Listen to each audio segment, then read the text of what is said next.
Como Star Wars e Pokémon ajudaram a revelar um gravíssimo problema na ciência?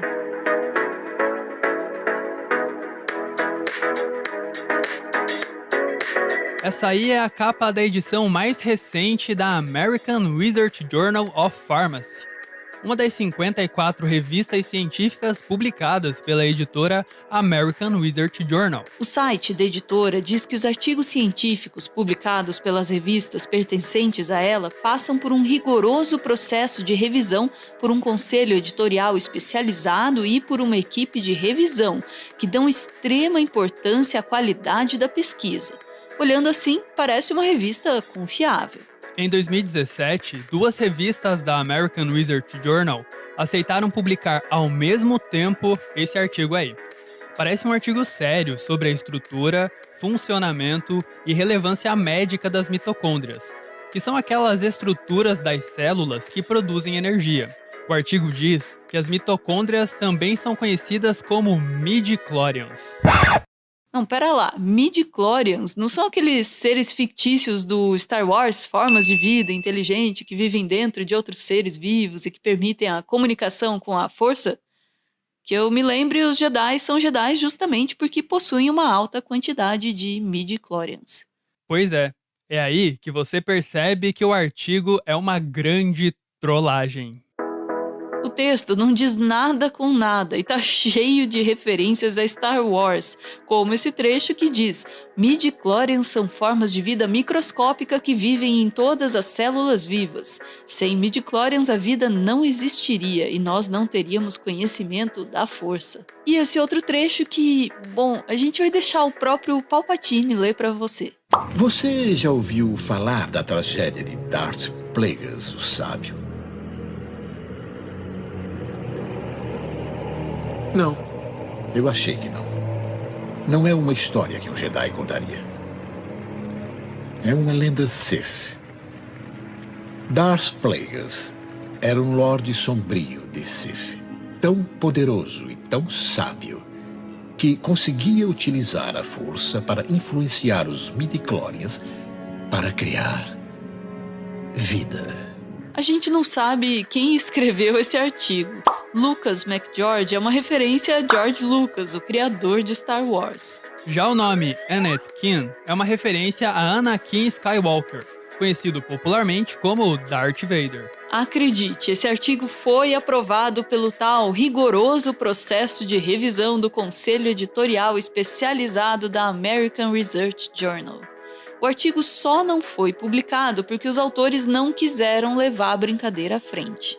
Mas existe um outro cientista que é famoso justamente por publicar artigos zoeiros em revistas científicas que se apresentam como sérias.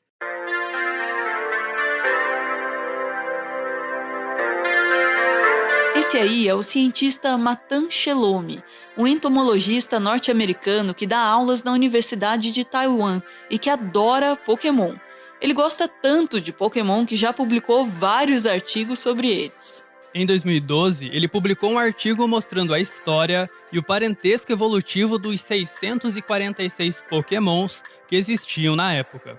Uma das conclusões interessantes desse artigo é sobre o Bulbasauro, que ninguém sabe se é um animal ou uma planta.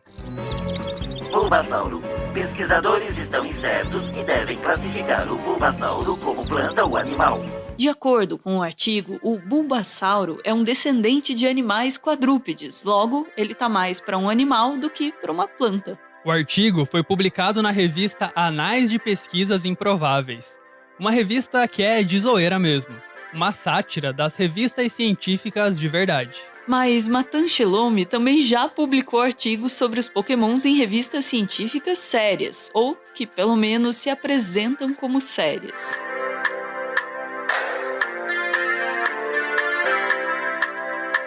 Em 2020, o entomólogo Matan Shelome publicou um artigo que falava sobre um câncer em Pikachus. O artigo foi publicado na revista Academia Journal of Scientific Research, com o título Expressão do gene Pokémon e da proteína Pikachurin no Pokémon Pikachu. A escrita desse artigo é genial, porque consegue misturar com maestria informações científicas verdadeiras com informações absurdas.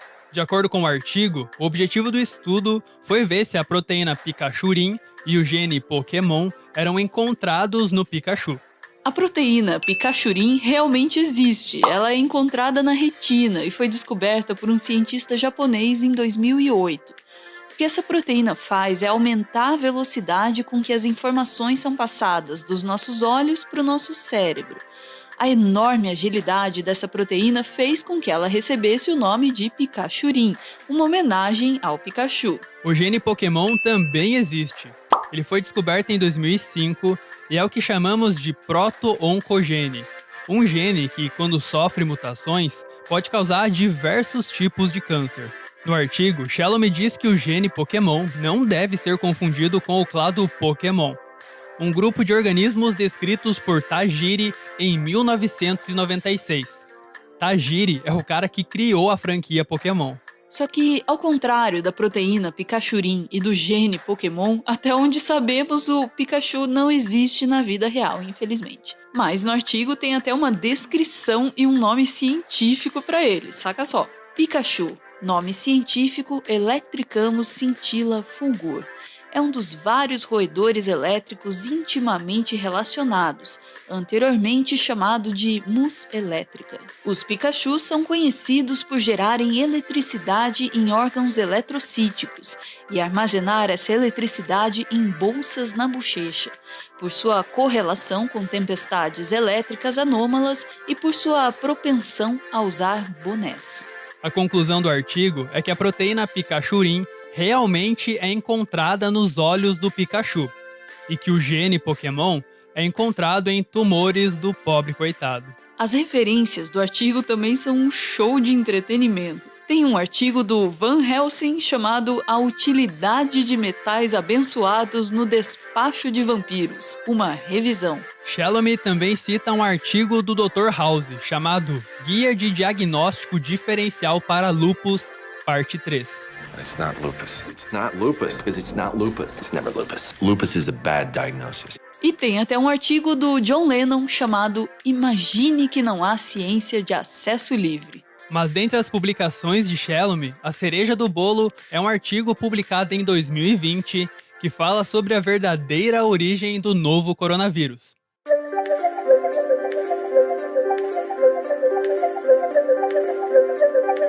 Esse artigo aqui também foi aceito e publicado por uma das revistas da American Research Journal, a mesma que aceitou aquele artigo do Star Wars. O título do artigo fala sobre um surto de Covid em Silage City, associado ao consumo de Zubat.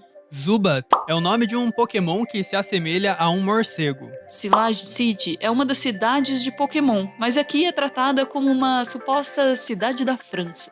Além do entomólogo Matt Shalom, também são autores do artigo o professor Elm, a enfermeira Joy e nada mais nada menos que Gregory House, o Dr. House.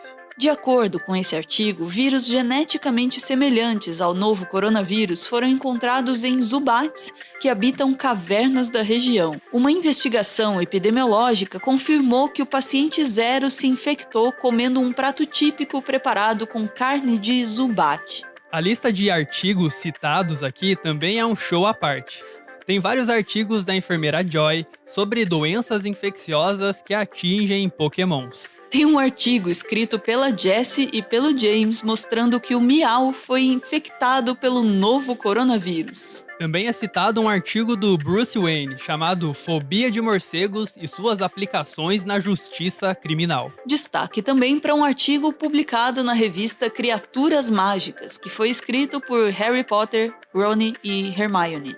Tem também citações de artigos feitos pelo Ursinho Puff, pelo Pink e o Cérebro e pelo Bob Esponja. O que seria da ciência sem esses grandes cientistas, não é mesmo? Você pode achar o entomólogo Matt Shalom um gênio, ou mesmo um fanfarrão, por publicar esse monte de bobajada em uma revista científica séria. Mas todos esses artigos foram escritos e enviados para essas revistas por um motivo: denunciar um grave problema na publicação de artigos científicos.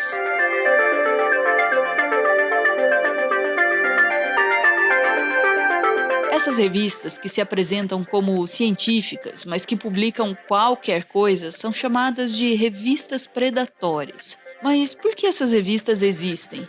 E pior, por que cientistas enviam seus estudos para serem publicados por elas? Isso tem a ver com o mercado de publicações científicas. De maneira geral, os cientistas que escrevem os artigos científicos precisam pagar um valor para as editoras das revistas para que o artigo seja publicado e fique livre para qualquer um acessar de forma gratuita. Esses valores podem ser bem altos. A Nature Communications, por exemplo, revista que é do mesmo grupo da famosa Nature, cobra $5.380 para publicar um artigo de acesso livre, que na cotação do dólar de hoje está mais de R$30 mil.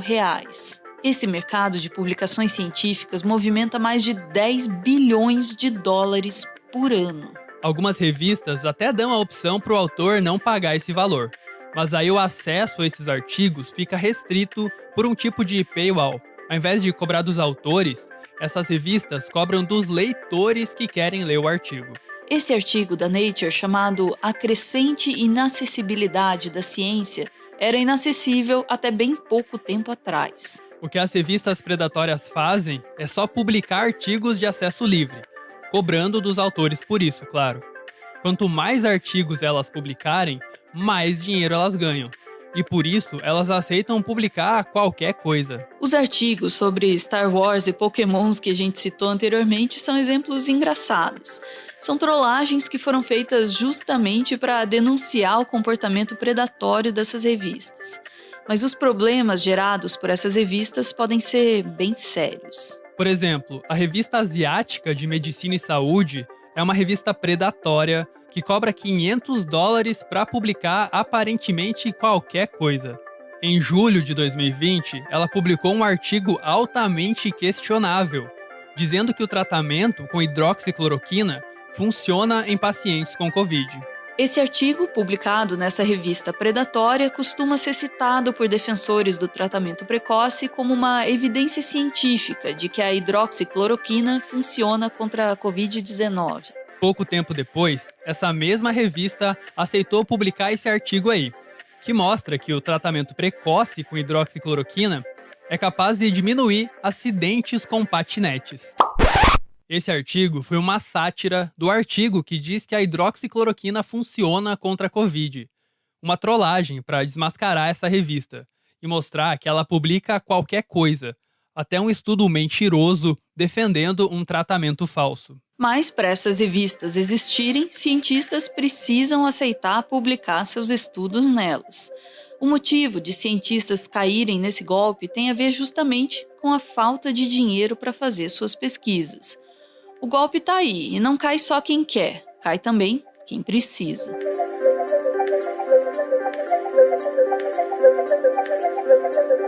Alguns cientistas publicam estudos em revistas predatórias por falha de caráter mesmo. Eles sabem que as revistas são predatórias, sabem que o estudo que eles fizeram são ruins demais e que eles nunca seriam aceitos em uma revista séria. Mas boa parte dos cientistas que publicam em revistas predatórias foram vítimas de um golpe. É golpe. Eu mesmo recebo semanalmente diversos e-mails de editores de revistas predatórias dizendo que estão profundamente impressionados com o meu trabalho e que por isso querem que eu publique um artigo na revista deles. Eu me sentiria lisonjeado com esses convites, se não fosse o fato de que eu precisaria pagar para essas revistas $770. No mundo todo, mas principalmente no Brasil, os cientistas são avaliados pela produtividade. Quanto mais artigos um cientista publica, mais bem avaliado ele é, e maiores as chances dele conseguir que órgãos de fomento como o CNPq financiem as pesquisas que ele faz.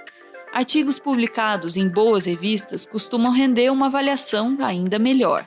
Isso coloca o cientista em um beco sem saída. Para fazer suas pesquisas, o cientista precisa de dinheiro, mas para conseguir esse dinheiro, ele precisa publicar muitos artigos em boas revistas. as quais cobram valores bem altos. Vender espaço em revistas científicas para cientistas que precisam publicar artigos é como vender água no deserto.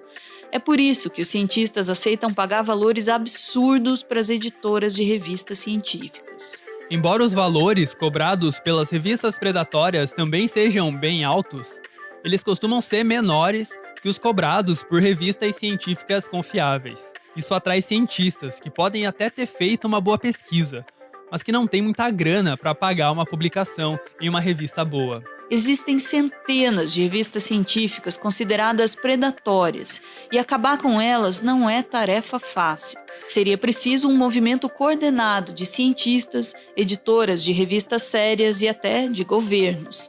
Até agora, só os cientistas parecem estar realmente preocupados com esse problema. Órgãos de financiamento de pesquisa, principalmente aqueles ligados ao governo, poderiam rever essa ideia de avaliar um cientista apenas pela quantidade de artigos que ele publica. Já as editoras de revistas científicas poderiam deixar de cobrar esses valores absurdos dos cientistas. Assim, eles não seriam obrigados a publicar seus artigos em revistas que não são confiáveis. Mas os acionistas dessas editoras não parecem estar nem um pouco dispostos a abrir mão de suas absurdas e milionárias margens de lucro. Porque não, o dinheiro que você paga para acessar um artigo científico não vai para o cientista que escreveu o artigo. Em tempos de pandemia e negacionismo científico, fica claro que a democratização do conhecimento científico é fundamental, não só para o funcionamento da ciência, mas também para a sobrevivência da espécie humana.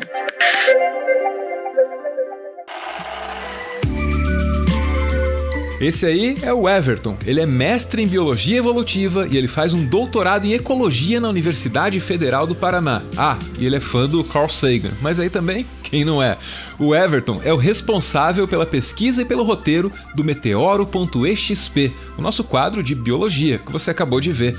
E o Everton também tá lá no Twitter com mais conteúdo sobre biologia, geralmente agregado na hashtag BiothreadBR, que tá aparecendo aí na tela. Eu ouvi dizer que o Everton fica feliz compartilhando um pouco do que ele conhece com vocês. Então, vocês podem colar lá no Twitter, se vocês quiserem.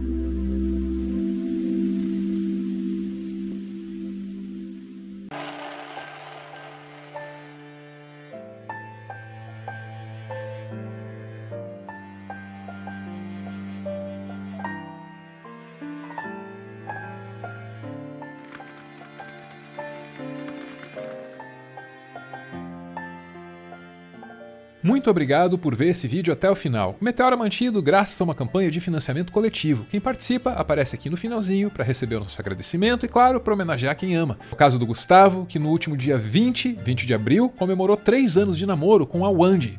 Diz ele: "Meu amor, agradeço por cada instante desses últimos 3 anos, nos quais você me apoiou, me alegrou e me transformou em uma pessoa cada vez melhor.